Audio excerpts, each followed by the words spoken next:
Assalamualaikum warahmatullahi wabarakatuh.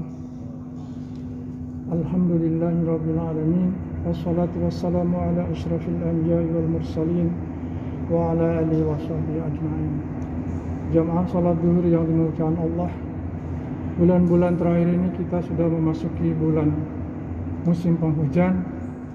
Oleh karena itu ada baiknya kalau kita mencoba memahami beberapa ayat tentang air. Di dalam Al-Quran banyak sekali ayat tentang air, baik secara eksplisit disebutkan sebagai air al-ma maupun dalam secara implisit ya, seperti misalnya minum, minta hujan, buang air dan seterusnya. Kita akan coba memahami sebuah ayat di dalam surat Al-Anbiya ayat 30 potongannya. A'udzubillahi minasyaitonirrajim. Waja'alna minal ma'i kulla syai'in hayyin, dan kami jadikan dari air itu segala sesuatu menjadi hidup. Kalau kita baca ayat ini, kita tentu paham bahwa segala sesuatu itu berasal dari air. Tapi bagaimana mekanismenya? Ini yang ingin kita coba pahami. Lalu kita kaitkan dengan salah satu ayat ya di dalam surat An-Nahl ayat 65. Wallahu anzala minas sama'i ma'an fa ahya bihil arda ba'da mautiha. Allah menurunkan dari langit itu air yang dengannya bumi dihidupkan setelah matinya. Ini bisa dilihat dalam konteks yang lebih luas, dalam konteks kosmologi, bahwa bumi ini tercipta sekian miliar tahun kata para ahli, dan selama miliaran tahun itu belum siap dihuni manusia. Kemudian dengan kudratullah maka bumi ini akhirnya siap dihuni manusia, yang menurut para ahli sekitar 4,5 miliar tahun yang lalu. Tapi kita juga bisa melihat dalam konteks yang lebih sempit, yaitu dalam kaitannya dengan musim atau dengan keadaan kita sehari-hari. Apa kira-kira keistimewaan air hujan sering sekali disebutkan di dalam Al-Quran, sehingga dikaitkan dengan hidupnya bumi. Tentu di sini maksudnya hidupnya bumi oleh makhluk hidup, baik flora maupun fauna. Kita lihat salah satunya adalah tentang flora dulu, tentang tumbuh-tumbuhan. Ketika musim kemarau, puncak musim kemarau, misalnya bulan Juli, Agustus, kita lihat kampus kita ini kering. Rumput mati, tanaman-tanaman pohon bersebar berguguran daunnya, merangga seakan-akan akan mati. Kenapa? Karena dia tidak ada air, tidak ada yang bisa diserap. Padahal tumbuh-tumbuhan itu memerlukan air ya, untuk melakukan kerja fotosintesis, menghasilkan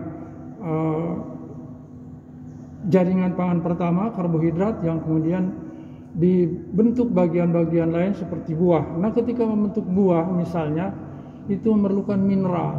Mineral itu hanya bisa diserap oleh tumbuhan dalam keadaan larut. Banyak penelitian di Kanada yang dilakukan model, bahwa salah satu model mengatakan mineral itu harus dalam bentuk kation yang terlarut. Lalu apa istimewanya air hujan? Salah satunya adalah bahwa air hujan itu pH-nya asam. Rata-rata 6,5 dalam keadaan normal, tapi bisa lebih rendah dari itu. Hari Senin yang lalu saya mengambil sampel air di Lewiliang sebelum hujan dan sesudah hujan. Setelah hujan ternyata air sumur itu pH-nya sangat asam, 5,1, 5,2. Apa peran pH air hujan yang bersifat asam? Tentu kita tahu bahwa dengan sifatnya yang asam itu maka banyak mineral yang larut, sehingga banyak diserap oleh tumbuh-tumbuhan. Jadi kekayaan alam yang melimpah ini tidak ada artinya kalau tidak ada air, karena tidak bisa diserap oleh tumbuh-tumbuhan. Tumbuh-tumbuhan itu menyediakan jaringan pangan pertama bagi makhluk hidup. Dimakan oleh hewan kemudian tumbuh, dan akhirnya dimakan oleh manusia. Manusia tidak dapat kebutuhan mineralnya dipenuhi dengan mengunyah tanah misalnya. Kalau kita kekurangan besi dalam hemoglobin kita tidak dapat dengan cara menjilat-jilat pagar misalnya. Tetapi harus dalam bentuk zat yang bisa diserap, yaitu sebagai mineral yang terlarut. Inilah barangkali salah satu rahasia atau salah satu keistimewaan air hujan yang sering disebut dalam Al-Quran karena sifatnya demikian. Kenapa air hujan itu bersifat asam?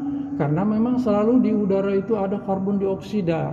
Ketika bertemu air dia menjadi asam karbonat, suatu jenis asam yang lemah mudah terurai kembali. Dengan begitu maka air yang normal itu selalu bersifat asam. Jadi karbon dioksida sendiri dibutuhkan oleh tumbuh-tumbuhan untuk menghasilkan oksigen. Jadi tidak boleh karbon dioksida itu dijadikan sebagai tuduh. Harus ada keseimbangan antara jumlah karbon dioksida dan oksigen yang diperlukan oleh makhluk hidup. Kalau itu tidak seimbang maka akan terjadi bencana. Kalau udara ini terlalu banyak oksigen maka akan mudah sekali terbakar.